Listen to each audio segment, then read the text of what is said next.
Hey guys, I'm Maria. And I'm Samaya. Today is the first day of October. Before we get started, we have some important announcements from Mrs. Farr and Mrs. Ramos.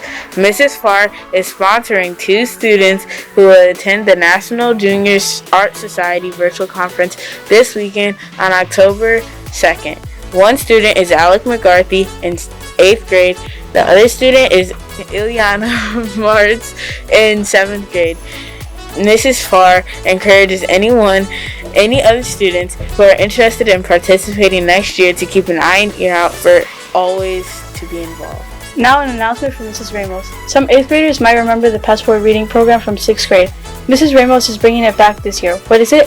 Students read around the world by visiting a teacher customs agent. Students will sign up on a Google Sheet this week. After you sign up, you will pick up a passport in the library. If you're wondering how this works, you read books and after 100 pages visit a customs agent for a quick book chat and stamp. Each 100 pages you will visit a different agent. Each stamp you earn is worth $1 off at a book at the book fair at the end of the month. Or you can keep reading and earning stamps and get a free book in the spring.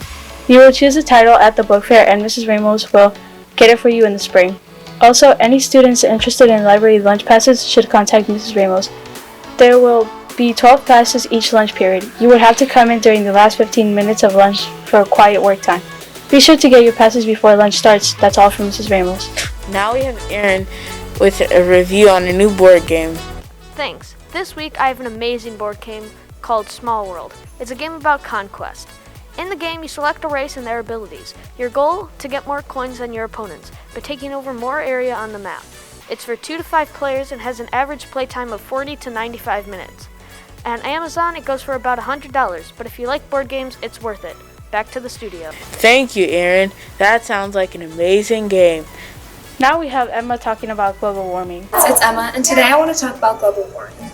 As we all probably know by now, global warming is a big problem in this world. I mean, we have 9 out of 10 warmest years on record since 2005. To put it into perspective, 1880 was when accurate record keeping began. So how does global warming link to extreme events, weather events? According to the NRDC, scientists can say with confidence that heat waves, droughts, and even heavy precipitation all directly connect to climate change. Other effects of global warming include rising sea levels, departing glaciers, increased flooding, disturbances of habitats such as coral reefs, and there are so many more effects that I didn't include. Typically, the people hit the hardest through global warming are indigenous people, people of color, and the economically marginalized. You're probably wondering how that makes sense. I can explain. Because of the inequalities in our labor systems, healthcare systems, and housing systems, these groups are so much more at risk to these effects, even though they probably have the least to contribute to the problems.